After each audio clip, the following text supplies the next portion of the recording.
Welcome to another short little episode of Great War Story. This one accompanies the one I just recorded earlier today about the battlefield amputation because it happened on the same day, so I thought I'd put them together. And I've called this one Bath Time, Bomb Time, and this is a photo from the National Army Museum of New Zealand showing a bunch of troops having their bath. Now, if you've seen the movie 1917, you may recall when the two soldiers go into an abandoned German dugout and get hit by a booby trap. Well, this was in fact pretty common in both World War I and World War II. As the Germans were withdrawing, they often placed booby traps all over the place. I'll talk about in World War II when my uncle's 487 Mosquito Squadron took over an air base in France. There were German booby traps all over the place. Well, this was a case where my grandfather would have run into one of these booby traps. So as I've already said, on October the 5th, there was the dramatic battle in which this soldier was trapped under a pile of rubble and another soldier had to amputate his leg with a pocket knife and then carry him out under artillery fire on October the 5th, 1918. And that was this battle that was happening with the crossing of the the St. Quentin Canal near Vaucelles and heading up towards Louvain, and this was where all the fighting was going on.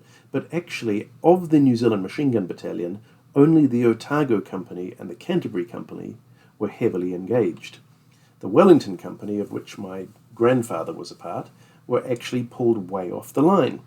So here's a note from the war diary. October the 3rd, Wellington Company was withdrawn to Divisional Reserve on the relief of the 1st New Zealand Infantry Brigade and bivouacked at R2B.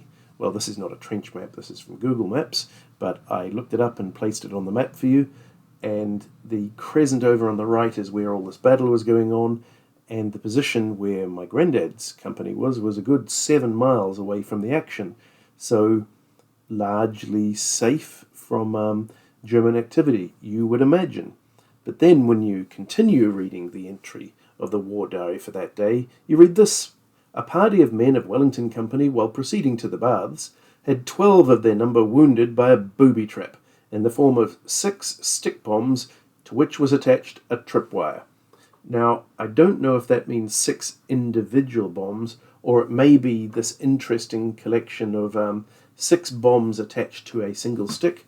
Either way, it was a rather nasty booby trap they'd left behind. So in one sense, the Germans were retreating in disarray, and you may, if you watch that amputation episode, get a sense of how even their front line was unstable and they were about to lose the last bastion of the Hindenburg line, but they still were taking their time to leave nasty little surprises in the territory that the New Zealanders were now occupying. Now that's all I have about that, but I thought I might as well add a little bit extra to, well, make the episode go on a little bit longer, so I thought I'd talk very briefly about what these baths were like, because, well, this is the only chance the men really had to get clean. And I found this great diagram at the website I've linked below, just showing how by 1918 they'd got it into an absolute system to get as many troops as they could through as fast as they could. So you'd enter at door 1, you'd go up to door 2, and you'd hand over things like your hat and your main tunic and things like this. They would give you a receipt. Then you would go and hand in your dirty clothes, like your dirty underpants and socks and all of that kind of stuff, and they would keep those. You're not getting them back. Then you head into the showers and, okay, wash. No doubt you don't get very long to wet yourself off and, get as much dirt as you can off. Then you head out into the dressing room, head over to the clean clothes, where they give you a new set of, underpants and socks and what have you. You get dressed up and off you go. There you go, cleaned, probably in and out in a matter of, I'm guessing, 5 minutes. This was a way to get hundreds of troops through very, very rapidly. And, well, certainly there was no room for modesty. There were no individual stalls. This photo on the left is from Gallipoli, and, the only chance the troops had there of washing was going down on the beach and stripping naked and going into the surf. And these Turkish snipers and artillery would take pot shots at them, but well, it was a small price to pay to get clean, I guess. And this photo on the right, that's also from New Zealanders in the Middle East.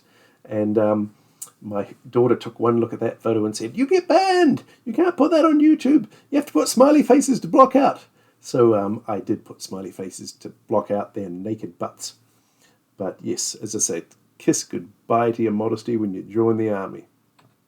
And that's all I have for you today. I told you it was a short one.